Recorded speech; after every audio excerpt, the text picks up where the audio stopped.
the property owners, and we pre-qualify them, and we help understand what problems that they have and see if we can solve them. And we match that up with incredible amount of investment. And if you don't understand, like when investors invest into communities that haven't been upgraded or updated or really developed, then everything goes down. Streets go down, safety goes down, spaces go down, schools go down, sanitation goes down. The 6 S's of where property taxes go is in direct proportion to the value of the properties in those communities. So, I mean, it's like a trickle effect that's absolutely wild from just picking up the phone and calling some people and asking them when they plan on selling their property. It's incredible. 100%, 100%. And I just want to, before we really, hop into today's podcast, I just want to say, like, literally, if you haven't already, please take a moment, go check out Brent Daniels, TTP on YouTube. Make sure that you're subscribed. Show the entire Talk to People family love. I'm super excited to hop into this, but my main takeaway from everything was squad up, get loud, and take action. And if you just literally implement, exactly what they tell you to do, it's incredible. The type of opportunity is what a time to be alive, really. Like, it's incredible that we can make a phone call and manifest millions of dollars just from conversation. So without further ado, who is Brent Daniels, Mr. TTP? Are you asking me? Is that a question for me? Yep, that's how we start off the I thought you were podcast. just gonna. It was like a dangling, like mystery. Who is it? No, guys, listen. I've made every mistake in the book as a real estate entrepreneur. I read Rich Dad Poor Dad in 2004. That put me on this path. It changed my life forever. But it was not an instruction manual. So I went out and got really stupid, built a really big company with a lot of people, and didn't watch out for market trends, didn't understand that real estate markets go up and they go down, didn't understand what a P&L was, and built something really big that really fed my ego but didn't feed my bank account. And then I went out and bought 5 properties on an adjustable rate mortgage. And when those rates adjusted in 2008 and 2009, I couldn't pay for them. And the tenants left because they lost their jobs because we didn't vet the tenants. I mean, I made every mistake in the book. And then everything came crumbling down. Everything came crumbling down. Went through a divorce because of the financial stress. And it just wasn't the right fit. Let's be honest. Lost all 5 properties to foreclosure. Had the Range Rover and the Mercedes repoed from the front of my house. Lost everything. On top of that, I had signed a office lease for this big company that I had that had like 70 or 80 people. I signed a 10-year office lease. And if you don't pay an office lease and you sign a personal guarantee, when you sign that, they sue you. So I got sued for $740,000. So if there's anybody out there that's like, oh, I'm kind of starting at zero, or, I didn't have a lot of, robust economics growing up. I didn't really grow up in a family that had a lot of, financial security. Great. Because you guys are starting 742,000 ahead of where I was. All right. I dug myself a hole. I felt like I had all the potential in the world, but I was in a really, really fucking dark place for a while. And I remember it was a breaking point. I was listening to an audiobook by Dale Carnegie, the guy that wrote Think and Grow Rich. And he wrote this other book called How to Stop Worrying and Start Living. And I remember I was driving in a hand-me-down car from my dad at 27 years old, 28 years old, and just like, okay, I got to do something about this. I mean, I've got to be able to pull myself out of this thing, and that's when I started to go out and door knock properties. I started going around in areas that I knew investors wanted to buy. I had a couple investors that I had met along the way, and I just said, "Hey, listen, if I find you some deals, will you pay me 3% or a real estate agent commission to find you these deals?" And so I started door knocking. And that's when I discovered, guys, for the first time, that it doesn't matter if you have nothing. It doesn't matter if you're depressed. It doesn't matter if you've, you know, if you owe a lot of money, if you've got a lot of stress. If you get the name, address, and phone number of somebody that owns an ugly house or is in an ugly situation, you can get past anything. And that's what I did. I found somebody, I door knocked. The gal didn't want to sell her house, but she had a house that she was caretaking, a vacant house that she was caretaking, 3 houses down, that was vacant, but it was filled with a bunch of stuff that an older couple had, had just put in their house over, I don't know, decades. And she gave me the name, address, and phone number of that owner. I called them up, and they said they wanted to sell. I matched it up with my investor, and that was the first deal that I did. And I didn't even wholesale that. I didn't put it under contract. My investor did. And when I went to go to make sure that my commission was on that closing statement, the settlement statement, I looked down at the very bottom. Well, first I looked at the top at the buyer, and he wasn't on there. It was a different company name. And then I looked down at the bottom of the sheet, and it said assignment fee, $30,000. And I was making like $4,500. And I was like, what is happening here? You know what I mean? I called up my investor, and I said, "What are you buying this property?" He goes, "No, no, no, I sold it." And I was like, "How did you sell it? You don't even own the property." He goes, "No, I sold the paper." Guys, it took me 3 times $92,000 worth of assignment fees that he made off of 3 deals that I found from just door knocking and getting phone numbers. And for me to realize that as soon as a seller signs a purchase agreement with you, you have an asset. It's an asset out of thin air. That's it. That's an asset. That's something that you can assign, and to assign the rights, that they pay you for that. And I thought that was the most incredible thing that I had ever heard in my entire life. And then I just got obsessed, and I realized, okay, being out door knocking in Phoenix, Arizona, is really hot. I mean, it got me in great shape, and I was tan for as pasty white as I am now and in real life. But I was like, I just need to get phone numbers for ugly houses. So I just started driving around all the neighborhoods, writing down the addresses of rough houses, and then finding the phone numbers.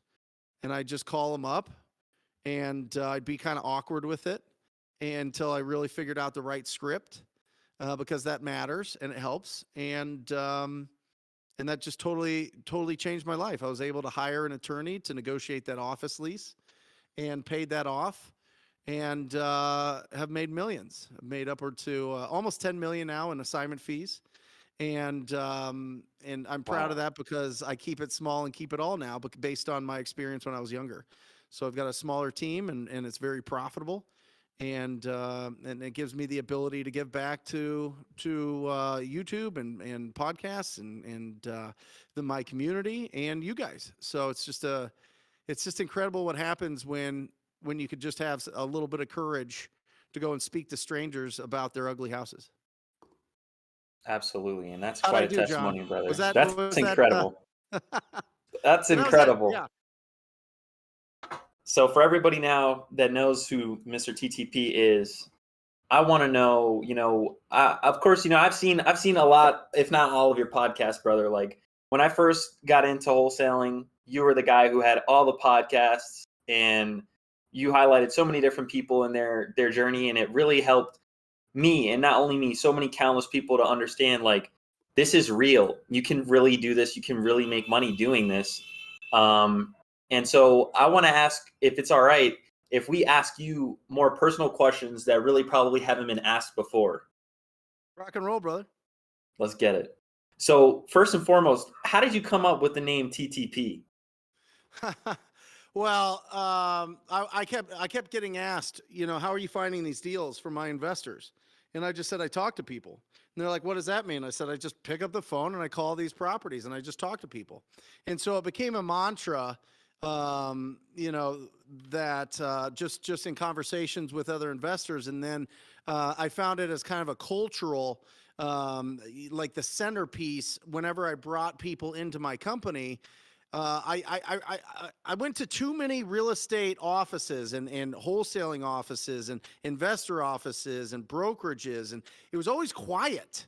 And I never understood. They're like, nobody was on the phones, nobody was doing deals. It seemed like it was like nobody was really being proactive. They were kind of waiting around for things to fall into their lap.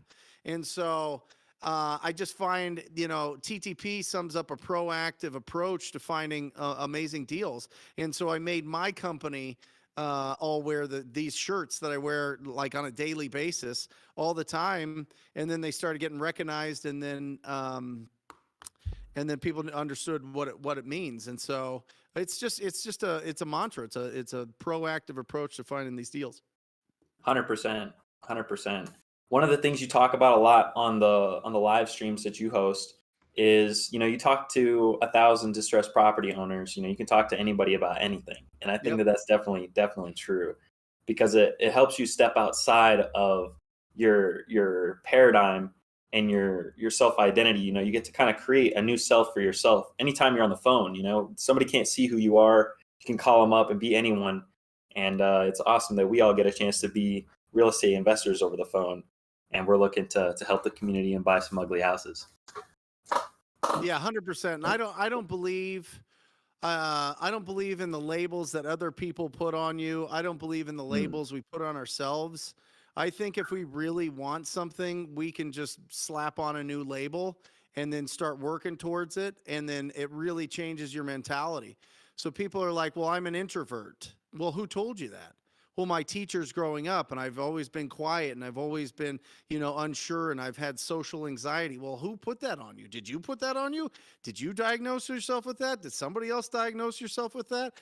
You know what I mean? Like if Yes. you had to, if I like kidnapped your dog or your child and you had to go out and talk to 10 strangers today, could you do it? Absolutely. It's just amazing what happens when we paint ourselves into a corner of a label that doesn't serve us. I think it's bullshit. And I think it's something Mhm. that we have the ability to change as fast as we want, as long as we're around the right people that will support us. And that's the big part. I mean, you talked about it, John, right? Be loud and make sure that you squad up with incredible people and take action on a daily basis. I mean, that's the three, you know, pillars of any business really. But if people are labeling you something, maybe you should change who you're hanging out with. And if you're labeling yourself that, then you gotta investigate why you're self-sabotaging, because real strong entrepreneurs push past that. They might not get totally past it. It might be their motivating factor, but the real strong real estate investors and entrepreneurs that I know don't let that hold them back from achieving what they want to achieve, at least financially. Absolutely. I know you mentioned something. You mentioned something earlier about the fact you said your cars were repossessed, and it makes me remember the story of Jordan Belfort talking about the fact of when he got too big too quick. Originally, in his first business, people don't even probably know this story, but he ended up getting his Porsche repossessed, and and I remember like when I first like started to have like a little bit of success, I thought I was gonna hit that mark. Like I bought a really expensive truck that I luckily still have now, but at one time it was also repossessed. And I can relate to a lot of what you're saying because I was also in a major lawsuit. I got into a major lawsuit at that time because of my first initial business, and it put me in the hole like I think it was like 57,000, I think. Which is crazy. So it's just like I I totally like, hear exactly what you're saying, can relate to so much.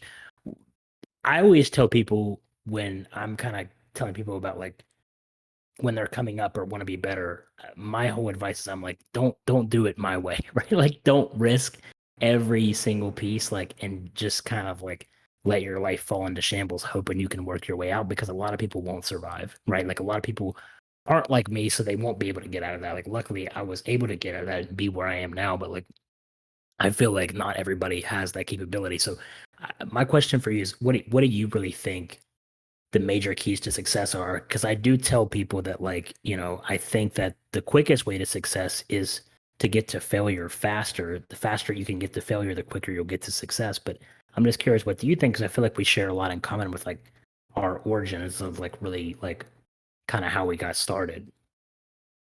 Yeah, I mean, do you want me to speak specifically as a real estate entrepreneur?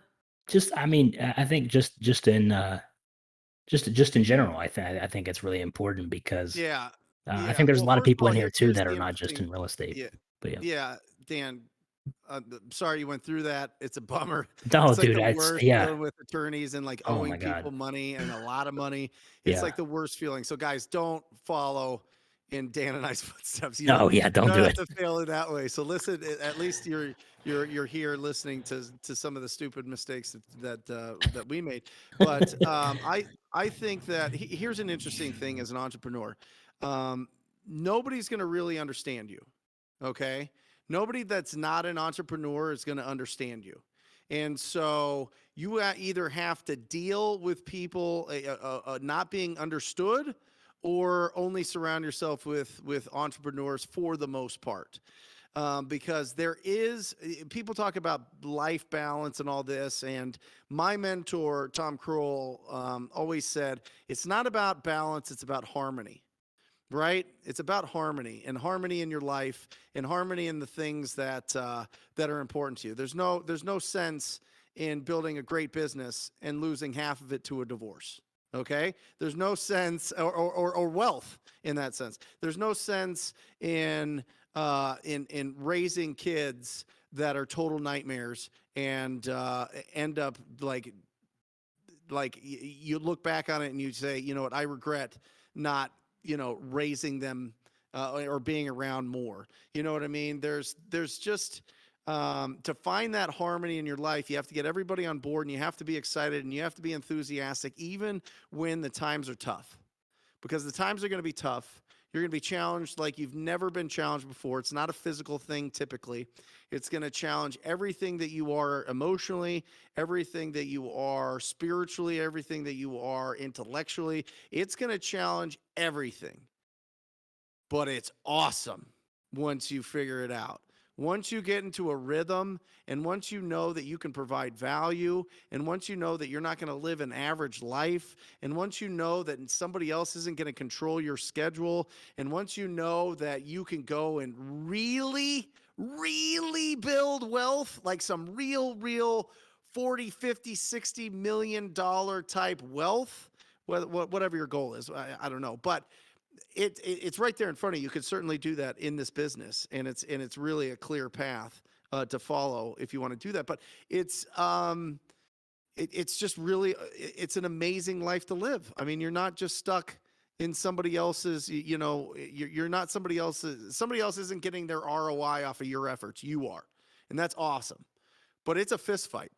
And anybody that thinks that entrepreneurism is easy, especially real estate, is silly, and you shouldn't listen to them. But it is awesome. So you constantly have to be putting positive things in. You constantly have to be reading. You constantly have to be plunging out all the negativity that's going on in your life. You constantly have to be getting support from your family and your friends. You constantly have to surround yourself with people doing more than you. And it's a never ending. You're thinking about it all the time. There's no off time. There's no off switch. I mean, it's just it is what it is. It's an obsession, and but it's an awesome one, and I think it's a healthy one. And I think we're put on this planet to provide value to other people, and so this just gives you a really nice way to be able to do that and get most of the rewards for it. I don't know if that was too deep. No, I loved it. No. That's great. It's a great response for sure. I feel the same way. I think it was like the same thing for me. Like, I think that there was definitely times where you question yourself and your sanity, and you don't know if what you're doing is working. I don't know how if you felt that way, but I feel like most of us feel that way, and I just think that it's very understanding, but the difference between people who make it and the people who come out of that and people who don't are the people who never really give up, and they keep trying to find a way to come back and refigure it out again. Yeah, there's a reason there's the 1%. You know what Yes, I mean? yes, 1% is what, yes. 500,000 or above a year? You know what I I think it's like mean? 480, There, 480, what is it, 480? 480, I think now. Yeah, Yeah. yeah. Which is not really that high, guys. So I tell people that all the time. Like it seems like it's very achievable, but at the same time, it's just like for some reason it's still very hard for people to grasp that. But I thought your answer was, yeah, that's great. I loved it. Yeah, but there's also 1,700 people a day become millionaires. You know I what I know. mean? So when No, is it yeah, your day? You know what I mean? exactly. When is it? Right, Yeah, right. yeah, yeah, Right. yeah, yeah. I like that. I like that. And Brent, I gotta ask you, man, because every time that you get on the live, and I know life throws curveballs at all of us, but every time you get on the live, brother, you always have high energy. You always maintain your energy, and I want to know, like, I want to dive deeper into you as an individual and like what really makes you who you are, and what gave you that faith to continue to persist when you were over $700,000 in debt, dealing with lawyers, going through divorce, like going through bankruptcy, having your car repossessed. What was it? What was it that gave you that X factor? What could you attribute that to? Well, I mean, listen, the strongest foundation is rock bottom. So, honestly, I was unemployable. I didn't realize I've never really had I've never had a job. I've had some like summer things as a kid type of thing, but I got right into real estate from college, and so I've never had like a corporate or regular retail or a server job or bartender or anything like that. And I didn't realize that to get a job, they do like a background check, and then they then and a credit check. And I had the worst credit of all time. I have this huge judgment that would dock all of my pay anyway, and I hadn't, and my the people that my business partners that had my that ran my accounting took the books with them to California and disappeared for 36 months. So I Hmm. couldn't file taxes because there's nothing to file. It was a mess. And guys, I am telling you, if I can do this business, absolutely everybody on here can do this business and do it at a high level. I screwed it all up. And I'm not just saying that like, oh, let's relate. I want to be relatable so that this makes it a more interesting thing. I'm literally telling you, I have seen people like from every background be successful in this business if they just go and they stay focused on wholesaling for at least their first year. We can certainly get into that. But if you want to get into the psychology of it, bro, I went down, I was listening to How to Stop Worrying and How to Start Living like not long ago. You know what I mean? And Mm. so once you go through that and once you realize that you can build skills that nobody can take away from you, which is the ability to effectively communicate with people that are in distressed properties or are in distressed situations, then you feel confident as hell. Plus, I only listen to really good stuff in my car. I never watch any kind of trashy stuff. I don't watch dramatic shows because it like I instantly absorb it. I'm just a weird guy. I like instantly I'm now dramatic if I watch that stuff. So it's just putting a lot of good stuff in, being surrounded by really great people and knowing if everything falls apart, I could just pick up the phone and me and my family would be fine, more than fine. So there comes with confidence in there. You know, right, John? I mean, there's confidence when you build skills, and that's why I pound so hard that people need to talk to at least 1,000 people before they hire their VAs, before they start sending out text Yeah. messages, before they do all these things, because every marketing channel is going to change. Everything's going to come in and it's going to go away. It's like the tide. So if you don't have skills to effectively communicate, and build a team around that, you're going to constantly be having years that are like boom and bust, boom and bust. And you see it all the time. It wasn't too long ago, 2, 3 years ago, that everybody was doing these scaling businesses. Look at them, I come and watch me scale and I do millions of dollars. Well, the truth is, most of those people only earn 10% net profit. They never built any skills. And now they're all like, business coaches or life coaches or doing some sort of weird crypto thing. They're out of the business, and I see it. And I've been in the business for almost 20 years now, and I see it. So the people that build the skills win. And so that's why I have that energy, John. That's why I have, first of all, this business saved my life. I mean, at least my financial life. I mean, I was just in a really rough spot. And I close deals all the time. So like right before the shows, John, we close like a Yeah. $25,000, $75,000, $105,000 deal. I'm gonna be pumped.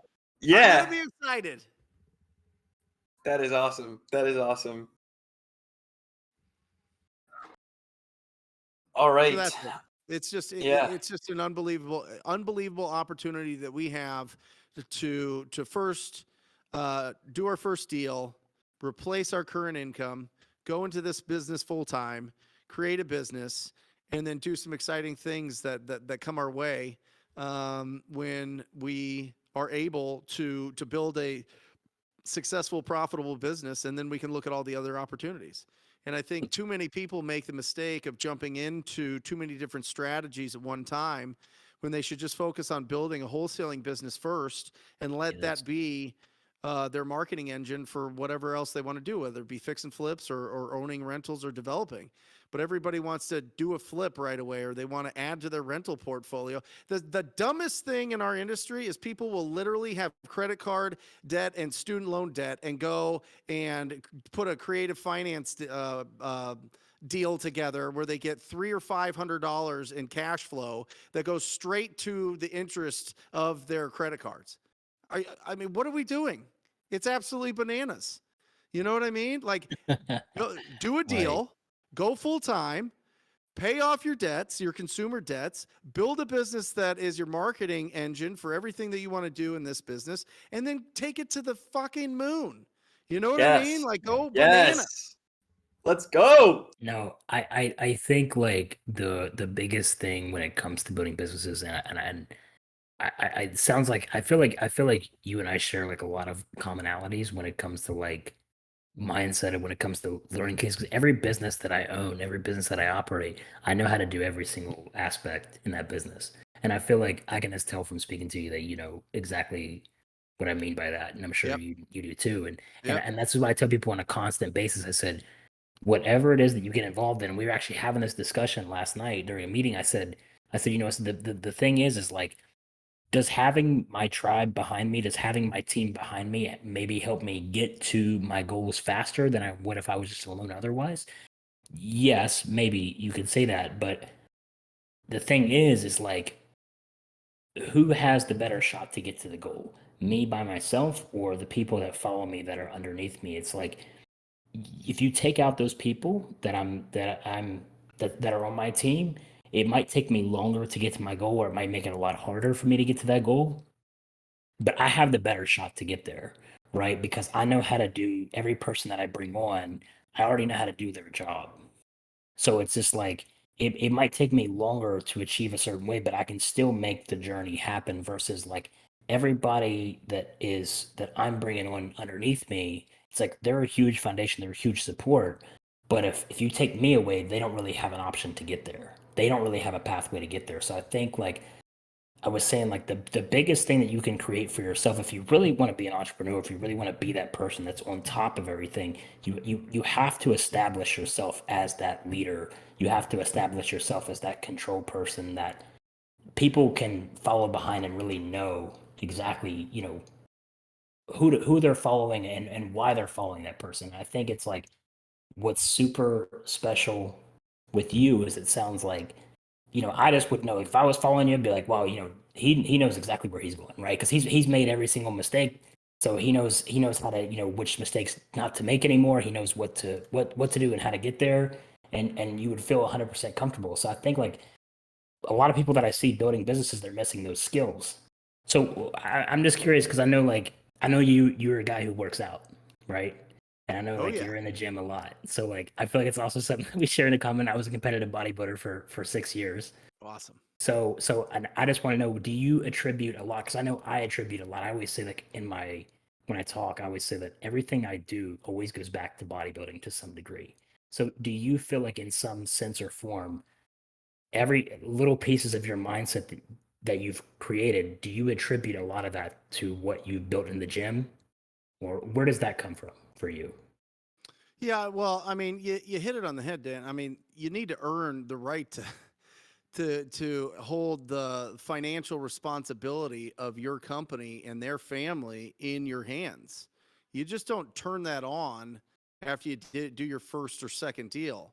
And you got to build that up. I mean, you can have a great year, but that doesn't get you into the Hall of Fame. You know what I'm saying? Like Right. you got to build consistency. You got to be able to really watch what's going on with your business and that's when you earn the right to lead people from a business standpoint, from a owner of a company standpoint.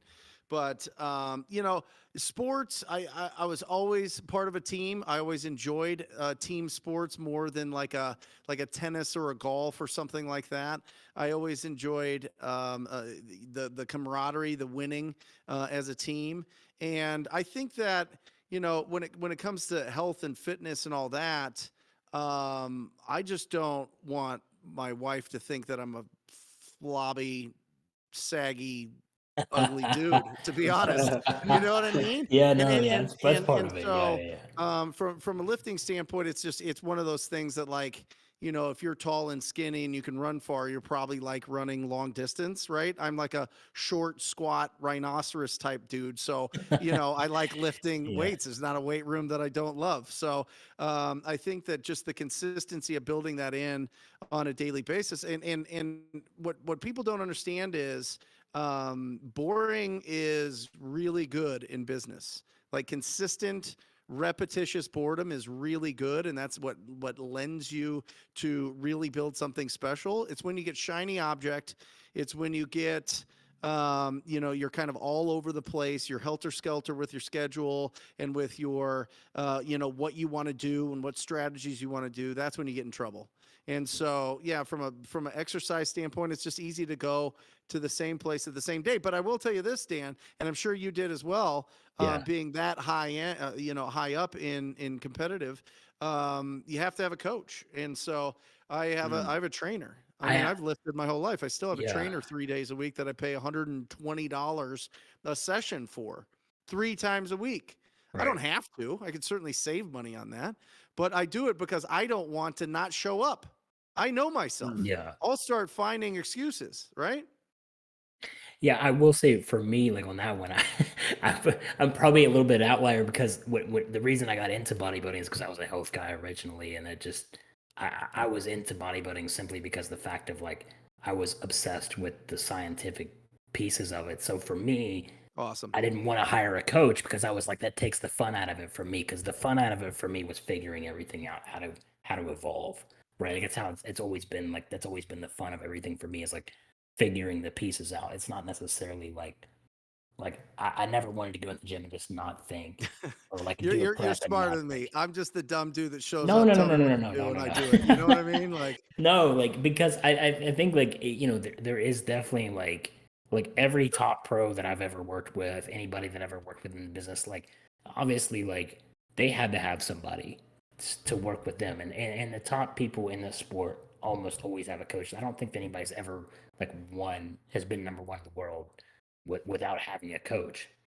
It's just that for me, I just didn't. It would have taken the fun out of things for me if I would have brought that piece in. I But I get it. mean, yeah. So I Yeah, mean, man. but like, I totally feel what you're saying, though. It's definitely like you have to have. I always say like when you said something very important. You said the best things to do is to kind of stay boring. That's the best big business practices to attribute is to kind of stay boring. And I feel like that goes across the board for everything, right? If you want consistency, if you want consistent growth, you have to keep showing up doing the same stuff. And I always tell people too, I say the best workout plans aren't the plans that are like you're spinning dumbbells around in your head and doing these crazy workouts or whatever that you see on Instagram sometimes. Like the best workout plans really are the ones where, it's the most boring looking stuff.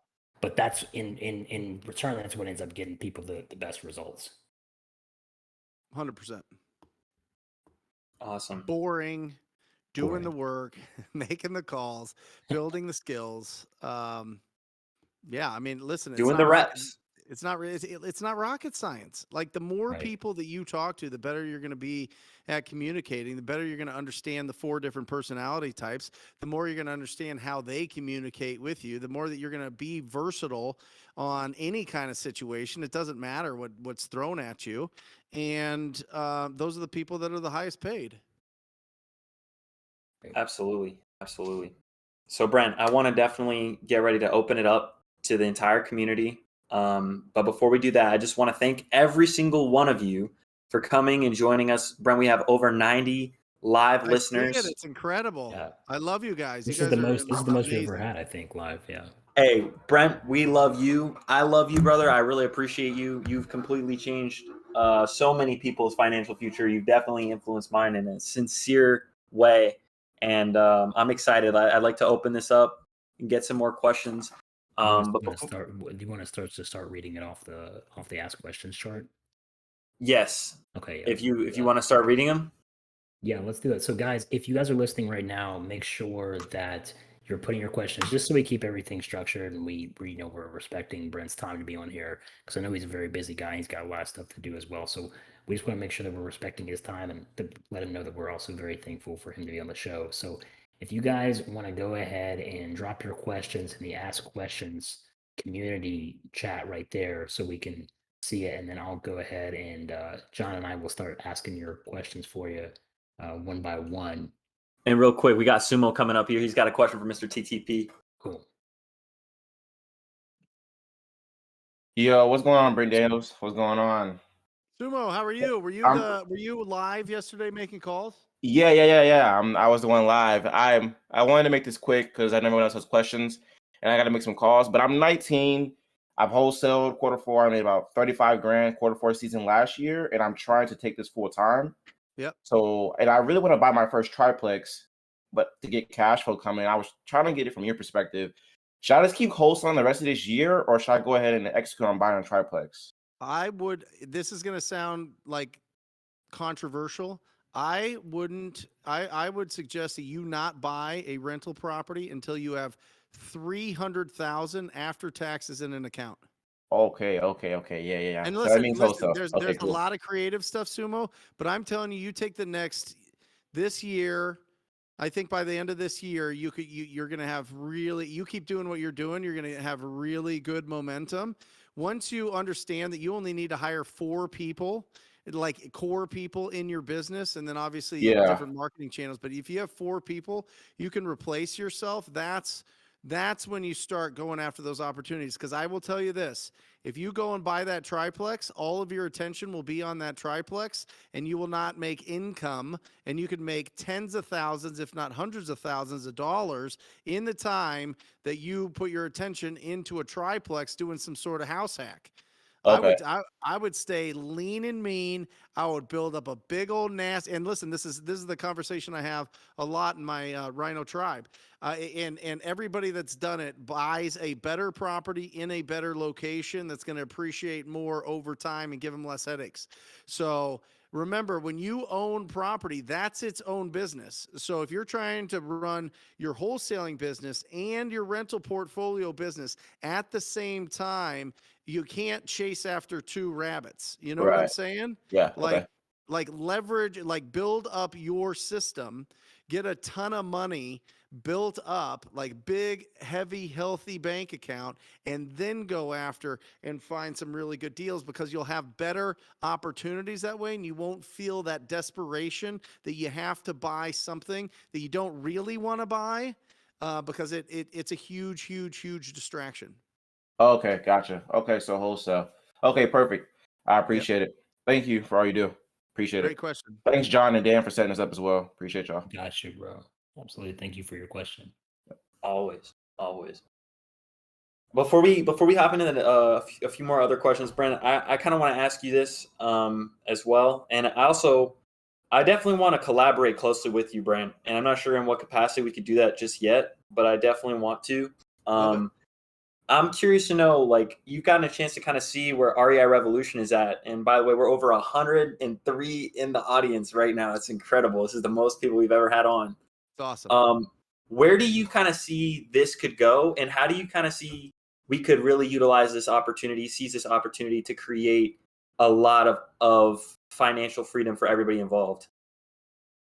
Well, it just depends. You need to, I mean, is this something that you want to just have as like a free community forever? Is this something that you want to build a brand and do more deep dive into, exactly what's going on in your business and expanding people? Like what is your guys' vision for REI Revolution?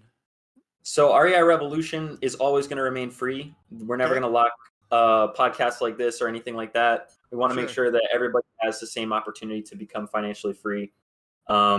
In terms of monetization and stuff, we've explored things with affiliates, and we want to create software and do stuff in terms of a website.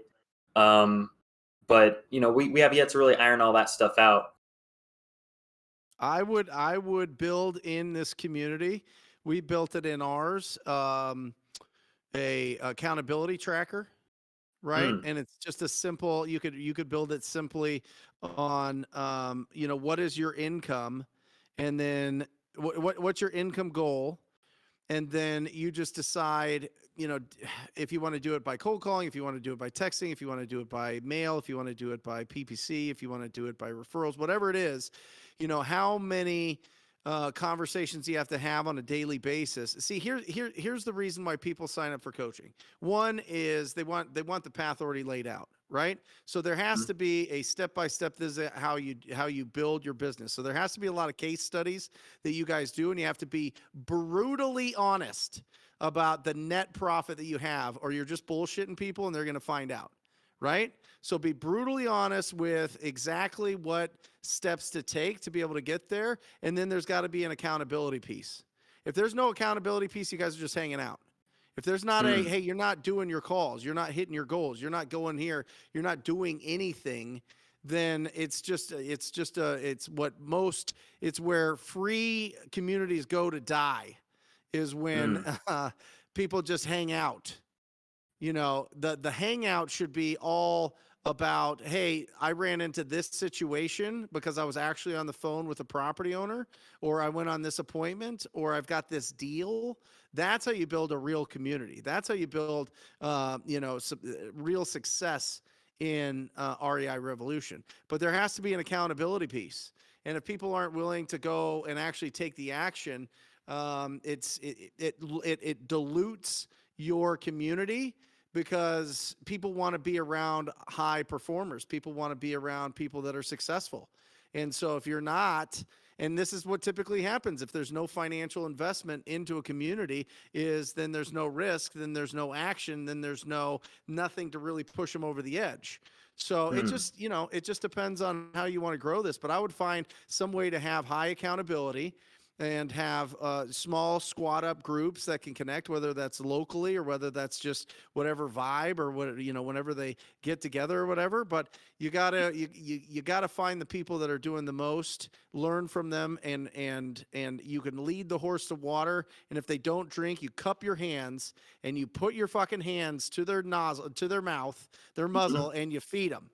That's how you build a real community. Because if there's no action and there's no success, then it's just it's all theory. And education shouldn't lead to knowledge. Education should lead to action. Absolutely. I really appreciate you sharing that. And you Um, do that, you could build any kind of software. You can connect on and get the best discounts for whatever picks and shovels you need for this industry, whatever tools you need for this industry, all of that stuff. I mean, you can really bring a lot of power. You can get together, you can figure that all out, right? But it all has to come from successful people sharing what they know, and then people actually doing the steps to be successful themselves or find something else that they want to do. How many people in your community actively like do JV deals with you? Not, we bought Investor Lift to help with that, and it just didn't work at all. Mhm. You know what I mean? It all comes down to cash buyers. So locally, we do a tremendous amount of business. We'll do $500,000 a year from referrals here locally in the Phoenix and Arizona markets.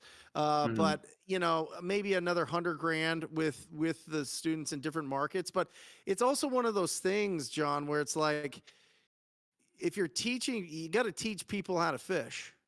You know what I Right. mean? Right. And so we encourage everybody to build their cash buyer database. So we've never had an issue with people not being able to sell deals on a consistent basis if they're real deals. They always sell them.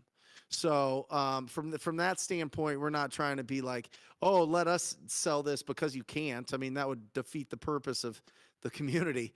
So we enable them and empower them to go out and build every part of this business so that they can go and really, build it to where they can have a 7-figure business and then pull themselves out of that and work on building their portfolio or flipping or whatever else they want to do, or coaching. Awesome. I appreciate it. So let's go on ahead and open it up for questions. But right before we do that, ladies and gentlemen, please screenshot, take a video, let people know that you're a part of the real estate revolution and that we're all here with Brent Daniels in this moment in time. It is really something great. I'm very grateful for the opportunity, and I'm so thankful that we could all share this together. 100+ live viewers, John. It's nuts. Yeah. Take a picture, share it on social Yeah. media. Come on. Can we get the bell? Who's got the bell? Yeah. we need a Tag buzzer us. or something. Yeah, Tag we us need on Instagram at REI Revolution. Tag Mr. Brent Daniels at Real Brent Daniels. And tag us. Let us repost you on the story and let everybody know that you're a part of the revolution. So Dan, you wanna before we start reading the questions, I think Mainline has a question to ask. Mainline, throw it out. Yeah, I got a quick question or two. So I just want to thank you, Brent, for coming on. I know your time is extremely valuable. I just want to extend that gratitude. You could be doing a lot of other things, but you're here right now with us. So I just want to appreciate that. Thank you. But so I have this question right here. What have you seen in regards to providing value to others has been the most effective for you? How do you set an example for others, provide value, while also maintaining that value with yourself? Yeah, I love it. First of all, you got to be able to to do what you're helping other people to do. So you can't it can't be theory based. You have to have the experience, and you have to be able to put your money where your mouth is, right? I mean, on our support calls, I'm calling people all the time. We're doing a Super Saturday this weekend that is going to be incredible. Can I get some of you guys? Can I promote this? Yes, like please, a please, funnel or- please do it, promote yeah. everything that you've got, brother. Yeah, Yes. TTP Day, Yes. ttpday.com. I'm going to be making calls. Luke Rotfold, who I think is the best cold caller in the country, is making calls. It's a party. It's just to encourage you to make calls while we're making calls. It's like a telethon type of thing. It's just everybody getting together. When other people are doing something, it makes you feel more comfortable doing it yourself. So definitely bring some leads and some and your phone, and don't just be a consumer. Just take some action. So it's going to be a lot of fun. Also, listen. Here's the thing: you have to. The number one thing for if you're going to empower people is you have to really just you have to put their interests first, right? You have to feel if you don't have that sense that when somebody else gets a deal, when somebody else gets a deal and you're like, oh man, that means I didn't get one, that means I get one less deal, then don't do it. But if you get super excited when other people are being successful and you build your squad of people that in community of people that want to go and take action and be successful, and that fulfills you, you need to investigate that, and you need to pour as much gasoline on that as possible, because it is wildly rewarding. Nothing is more rewarding. I'm just telling you, again, we're put on this planet to be of service to others. And when you when I can tell people, hey, listen, go find an ugly house, get their phone number, call them up, say these things, ask these questions, find out these 4 things about this property, and then go on the appointment and lock it up, and they go out and do that, you're changing somebody's life. The ripple effect is, if giving and receiving is a circle, you're going to receive by giving. So the more that you give, it's in the Go Giver book. I mean, you could read that. It's one of my favorites of all time. But the more that you give, the more you receive. So, if it's in your heart and you're like, feel pumped when other people are winning and you're winning, and it's not like you're putting everything on pause to just help other people win, it's the best. It's absolutely wonderfully fulfilling, and real joy. Not just being happy. Happiness is kind of a quick flash in the pan, but real joy is really long lasting, and you can bring a lot of energy. And when you bring that energy, you become a magnet for other incredible people to come into your life. I love that. That's Awesome.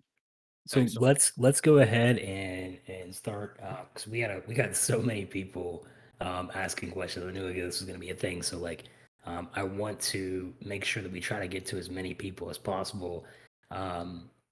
Shout out to Mr. Acquisitions in the Ask Questions. He's over here filling in for us while we're on the podcast. So Juan, if you want a job after the show, just message me. We'll work something out. We appreciate you, man. But yeah, so let's get to the questions. First up is Victor. Victor wants to know, when you first started, when did you decide that you wholesaling is all you wanted to do? So what age were you? What time was that? When was you were like, this is it. I don't want to do anything else. This is all I want to do. Yeah, real early on. So in my former life, when I had the bigger company, I was raising money and doing flips, and that was really cool. But I found that it was like quicksand for me, because I wanted to know the best design elements and the best fixtures and the best lighting. And I didn't really like raising money. And that's obviously terrible to say in the world of real estate business, but I just didn't like. It felt like I had a boss at that point when I was raising money, and they wanted reports and they wanted to know what was going on, and they were checking in and that type of thing. So I just didn't like that. And then as soon as I realized that I can just sell the contracts, I was like, this is it. I mean, can I do this for forever? And I remember. And it's funny because if you get the 20th anniversary of Rich Dad Poor Dad, he talks about wholesaling back in the early 90s, right? So this has been going on for a really long time. It was just called something else. It was taking over somebody's interest in a deal, or it was called bird dogging or whatever else. So, 2013-ish, probably 2015 before I really could really transition into wholesaling. Yeah, probably 2015. So I was 34 at that point. Was when I really transitioned full time into it. Gotcha. Okay. Yeah. Awesome. And then I just wanted to build a business around it. I just wanted to find great deals. I had no interest in building a huge portfolio. I had no interest in flipping. And yeah, my whole strategy with real estate investing, just as a side note, is I get between 40 to 60 grand a month in passive income from my wholesaling business. So to own that much real estate, to get that much passive income, takes a whole bunch. And so I think that I've been really focused on building my business to run without me, building up my Right. tribe through the coaching and training, and then at some point I'm going to buy a really big building. I've invested with a company that builds Class A storage facilities, and so that's going really well. And I put 260,000 into ATM machines, which is 100% tax write-off, by the way. Guys, real estate's not the only tax write-off in the world. I mean, we get everything's pulled right into off. Yeah. Everything's a No, write but I off. mean, real investments. I get Yeah. a 22% investment return on these ATM machines that it's not like I'm putting them out there. It's a fund. Right. So there's a lot of interesting things out there. Awesome. Thank you so much. Okay, so we got MGD asking, when you're starting out with no funds, he wants to know, when you're starting out, you got 0 funds, what do you think the best form to like go and try to find properties to put under contract is? What's your best method? Yeah, I love that you don't have money. I want everybody, even no, I'm serious about this. No, yeah, If you yeah. start every day at 0, and some people it's not hard to imagine because you are, but if you start every day at 0, even when you have a bunch in your account or in your whatever in equity, it makes you it keeps that hunger a lot longer. And if you can have a nice run of 7 to 10 years of real hungry, you're set for life. And so Sumo, who's starting at 19, I mean, he could be done before he's 30. You know what I mean? Or at least done Right. with the financial part, and then he's just living his life, deciding what he wants to do, as long as he doesn't buy a fucking triplex in 2 weeks and ruin his business. Okay. No, We love you, Sumo. yeah, no, listen, I get it. I mean, everybody wants to flex on how many doors they own and everything, but I forgot the question. What was it? I went on a He wants tangent. to know what the best form to Oh find, yeah, got it. Okay. lists or find Okay, got it. properties. Very Yeah, yeah. simple. Find an ugly house. Literally go out into the streets right now. Find an ugly house. Write down the address. Go on your phone to True People Finder and find their phone number, or White Pages. Find their phone number. Press that little button that says call. Call them up and have a conversation with them. And I'm sure you guys have scripts and have everything that you probably need is probably in this Discord of what to say. If you just want to get as basic as possible, hi, I know this is random for me to call, but I was calling about your property here on 1212 Banana Street, and I was just wondering, when do you plan on selling that property? And then boom, and then you're just that's how you start. So with no money, I mean, that costs you nothing. I mean, you could do that. I've had people get $100,000 deals on a skateboard. You know what I mean? Like, you could. That is awesome. I love It's the that absolute analogy. truth, you know, or bicycles or $100,000 whatever deals else. on a So skateboard. Yeah. No, that's sick. I love that answer. Okay. Next question. So this guy is asking, we'll get to that in a second. From DP, we'll get to you in just a minute. I'll circle back around to that, but let's go with And how are you on time, Damo. Brent? yeah, we're good. I have my Okay. support call in 33 minutes. So if we Okay, can so we're good. give me a little bit of break between that, 10 minutes maybe. All right. So yeah, we'll go Awesome. to Thank you. 10 till. Little Damo 17 asks, what is the best way to find and provide value for a local mentor? I'm guessing they're asking to provide value because I'm assuming they're saying, like, assuming you have no money to pay somebody to be your mentor, Yeah. what is the best way to provide value to them to get them to mentor you for free? So it's a bolt on to the question I just answered there. Find an ugly Right. house, talk to the property owner, see if they want to sell. All you have to do is see if they want to sell. If they've made the decision that they're going to sell that property, then it opens up so many opportunities. It doesn't just have to be cash, it can be other things. But if it's really, really ugly, it should probably be cash. And then you bring it to a local mentor and you say, hey, listen, I've never done a deal. I all day I just go around and call on these people that have, ugly houses, and these people want to sell. Can you help me with these deals? No rational person that is doing business in your market will say no. That's very true. That's very true. Yeah, I wouldn't say no to that. So you don't go up and you go, hey, can I take you to coffee? Can I pick your brain? Don't say, can I pick your brain? Can I- Don't say that. Don't say that ever. Yeah. No. Can I, oh, by the way, can you, do you mind jumping on a call with me real quick, Oh, stranger? man. Yeah. Yeah. And Yeah. listen, I get Oh. it, but you have to take that extra step. You really want to be serious about this? Go find you want somebody that's going to like trade their time which is Mm. highly valuable because they Right. have skills and systems and experience, then bring them an opportunity to make income.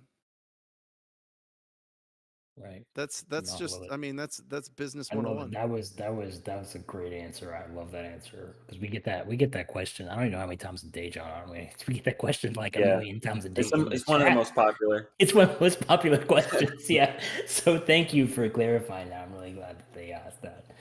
Okay. Gino wants to know, do you have any tips for how you can make a seller understand the reason for the offer that you're giving? I'm assuming he's meaning if you're giving an offer, they want a certain number, you're telling them you can only give them this much. How do you justify that? How do you explain it to the seller? Do you have any tips for that? Yeah, I mean, it's you gotta really find out what's going on with this property owner. You know, if they can't sell for the price that they want, what's their plans with the property? So here's the interesting thing, and something that if this is the only thing that you guys get from this conversation, it's going to put you in a way above other people in this industry. All right, the buyer determines value. You determine the value. The seller doesn't, the market doesn't, appraisers don't, real estate agents don't, governments don't. Only a ready, willing, and able buyer determines the value of the property. So if they want 100,000 and you want to give them 10,000, unless they have somebody that's going to offer them more, they're not going to sell that property. And if they have time restrictions, or if the property's just going to get worse and worse and worse and worse, then they're going to have to make the decision at some point to be realistic. What you're really talking about is, how do I disqualify people that are in fantasy land? Okay?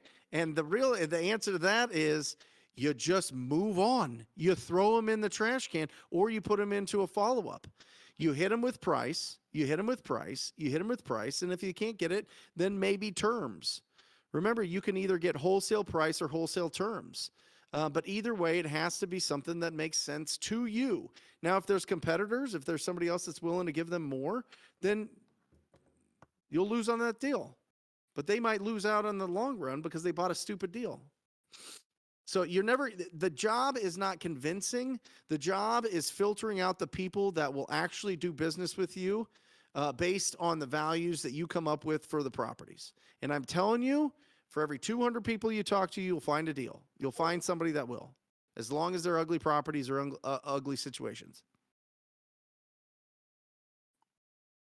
Awesome. I want to jump with this question from Keith here.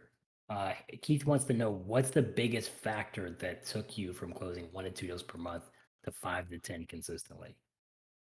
Well, I only close about 4 or 5 consistently now, but we average 38K, right? So I like Yes. bigger deals than more deals, you know. And listen, that Okay. it's all market preference, by yeah. market, right?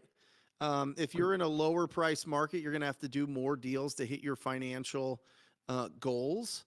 But we just focus on doing really big deals, and it's all consistent lead generation. Well, I'll tell you 2 things. It's really 2 things. 3 things. 3 things. Okay. Number 1, nothing runs without your engine. The engine of your business is your lead generation. That's it. You are a train on the tracks, and you're sitting there, and you weigh hundreds of thousands of pounds, and until there's some fuel in that engine moving this thing down, you're just sitting there. Okay? So the fuel of that engine is lead generation. So you need to make sure that your lead generation is consistent and it's predictable. All right? Number 2 is, you need to be a killer salesperson. I'm telling you, you have to be able to, and don't think that that's like, you know, you need to take all these crazy sales courses. You need to pre-qualify, you need to do aggressive lead follow-up, and you need to be really good at an offer presentation. Okay, that's all it comes down to. There's no tricks and strategies and right things to say and not say and do this and that. I mean, there's some to make you feel more certain. But if you have certainty and likability, you're going to be great at this. But if you hire somebody that's not good and doesn't care, it'll ruin your business. And they can't close, it'll ruin your business. So just understand that you need to pre-qualify, do aggressive lead follow-up, and be really good on the offer presentation. Now, that's number 2. Number 3 is you need to have a robust cash buyer database. If you have 2 people that you're selling all your deals to, it's going to really limit your business. If you have 30 people, it's going to really limit your business. If you have 300 people, it's going to really limit your business. You need to have thousands of people, because here's the thing. There are levels to this game, and the levels are all about recognizing potential in property. And people that are on higher levels recognize potential in properties differently. So the more people that you have in your cash buyer database, the more that you can sell more of your deals, because there's people that recognize potential that aren't just fix and flippers. Make sense? Yeah. No, that was awesome. That was awesome. But I'm Okay. telling you, once you hire an acquisition manager, a junior acquisition manager, they have to have the personality that you drop them in the middle of nowhere, in the middle of Russia right now, in the middle of India right now, in the middle of Italy right now, in the middle of Brazil right now, and they will make best friends with everybody. That's the personality that you need doing your acquisitions. And that's who you need to be and develop to be really, really good at closing those deals. And don't leverage that too fast, or you're going to absolutely hamstring your business and be totally reliant on somebody that has skills that you don't. And that's when things really get tricky. Right.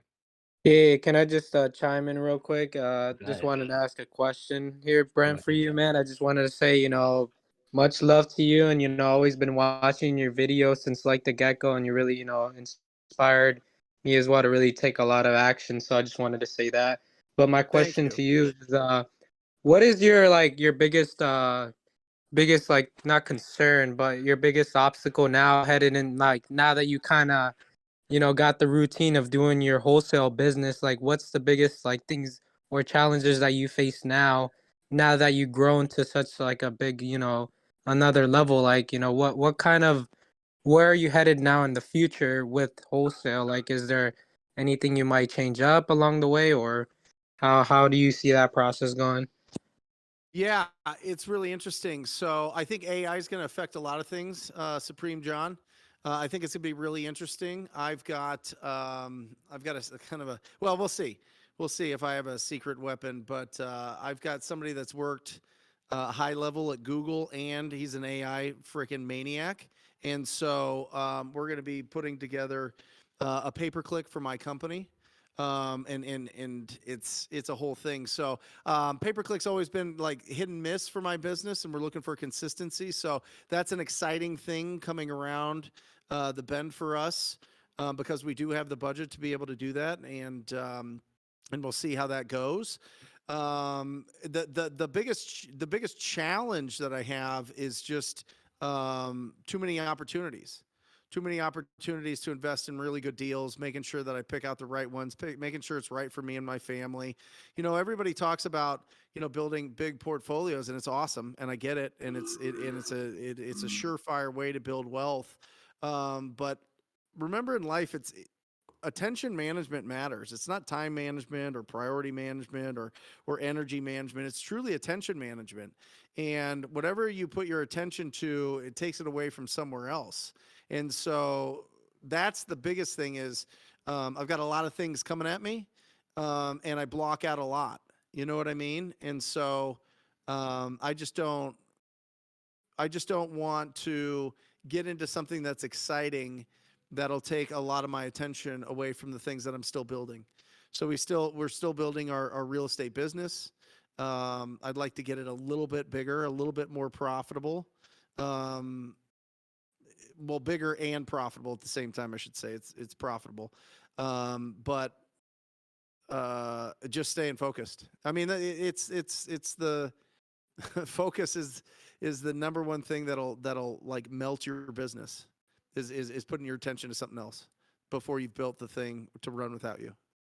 So you're saying like it's got way too easy, right? Because a lot of us, well, Dan here, he likes to say a lot, why is life so easy? Like, and I feel like you also implement Hey. feel like you also implement that kind of strategy. Like, and like John Johnson was saying, like the energy and the enthusiasm that you bring, for your shows and just for people that you speak to in general, like I would not be surprised you also have that same energy, talking to sellers. And if I were in Yeah. a seller's shoe, I would also want to do business with somebody like you. I just wanted to point that out. Yeah, I appreciate it. It just depends. It depends on, you really want to mirror and match your sellers. If I'm as bombastic as I am with you guys and as enthusiastic with some of people that are going through really tough stuff, it's probably not the best approach. So, there's a lot of mirror and matching and psychology involved there. But yeah, people trusted me. People trusted me, and that's how I was able to get really good deals. And I remember the first time I got a deal that was 70,000, and I truly believe, and I've said this a lot in my content, once you do a deal for over 50,000, your brain is broken. It breaks forever, and then all of a sudden you start looking at money differently, because all of a sudden you're sitting and you have 50K plus whatever you had in your account, and you're like, holy cow! From one conversation, from one seed. That was an initial conversation. I just got $71,000 on this deal. This is bananas. And so I always encourage everybody to get big, massive deals over 50,000 as often as possible and as quickly as possible, so that you can break your brain and move past all that and get into a place where you can really build something special in your marketplace. I'm breaking my brain this year for sure, Brian. Do it. Hey man, Yeah. appreciate the insight, and I really thank you again for coming on, and to speak with us. But just thank you overall. Thank you, and thank you for taking action. I mean, it's great, being up and talking a bunch and being on a podcast and cameras, but it doesn't mean anything if people aren't going to go implement. 100%. Absolutely. What are you just mentioned AI just a little bit ago. What are your thoughts on AI? If we can get that real quick before we. It's going to be wrap real up. interesting. I think 'Cause everything. I'm I building think some you guys, stuff. I I'm think building you some guys are stuff on going to my own. be. I think you guys are in the right spot building community. I think education as a whole is just going to be available. And by the way, the stuff that we see now is nothing. It's I nothing. mean, it's not even a beta of a beta. I mean, Google's been working is 4 years ahead of this, and they haven't released. It's going to be really, really, really interesting. The beautiful thing is, there's always going to be ugly houses, Yes. Right. right? And so, and there's always going to be people that don't go on the internet, and people that don't go on their mail, and people that don't answer their phones, or not, all this stuff. So there's always going to be opportunities for us to find discounted property. I just think that the knowing the steps to take is going to be a lot easier, which is great.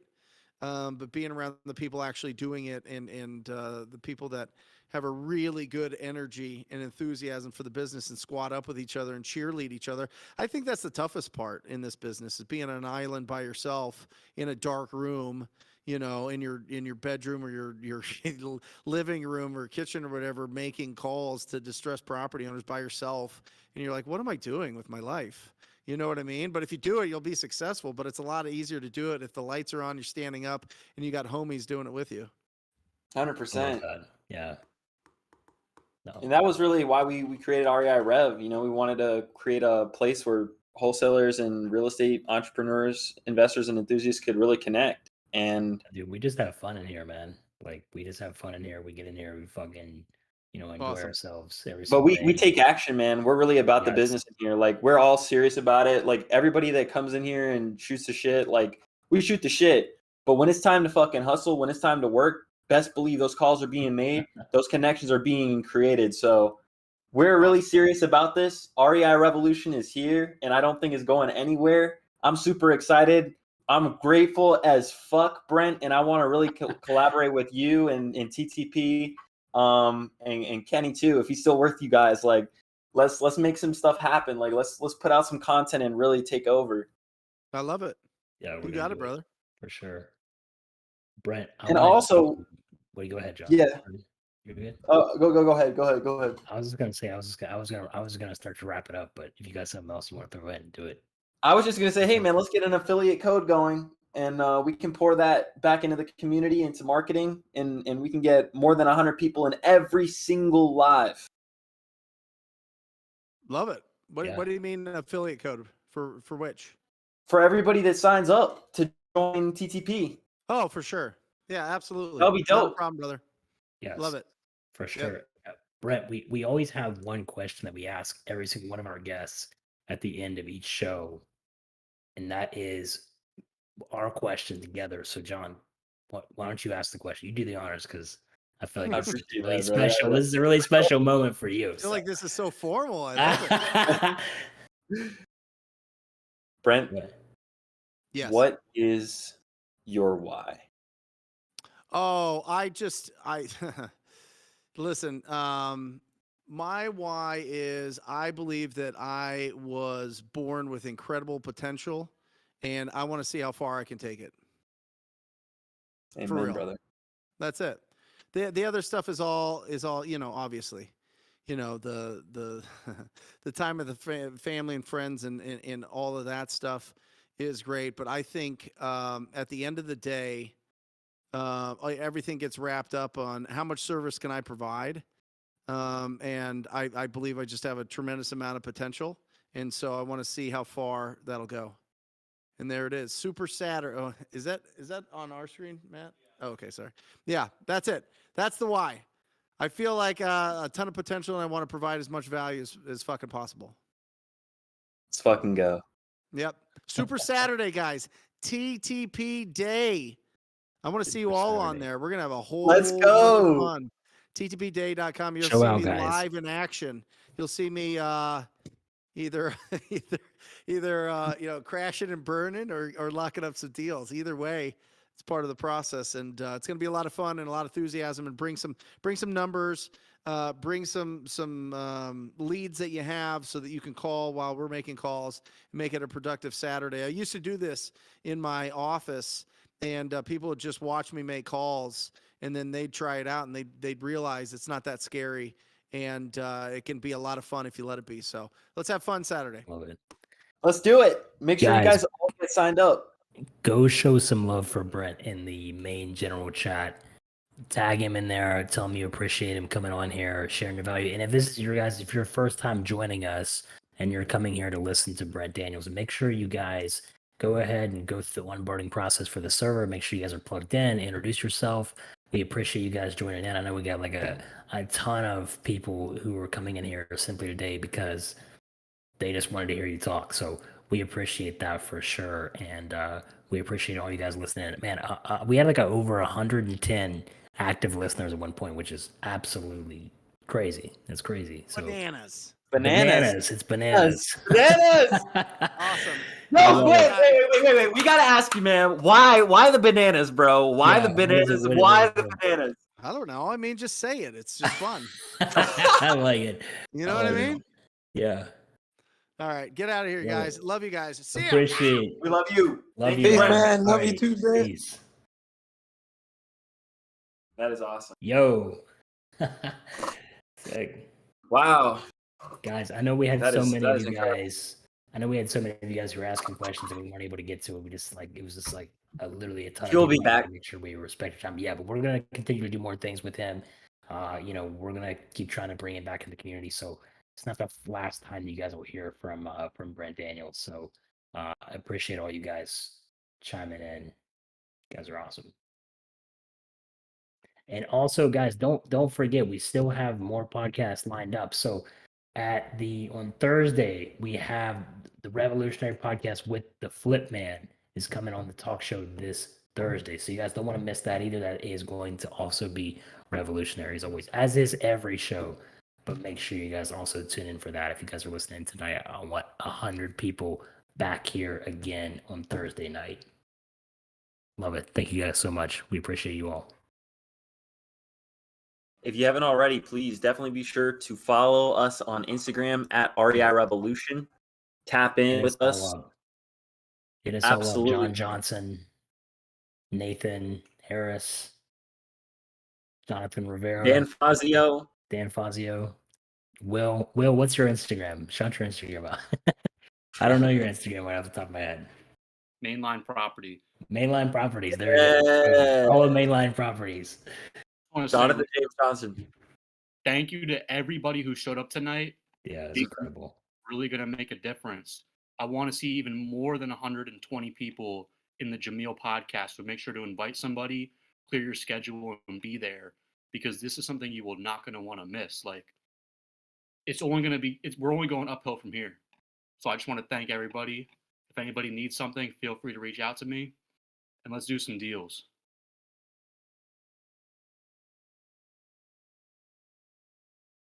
Let's do it. Join us in the networking room, guys. Afterwards, carry on the conversation as always. Be in there. All right, let's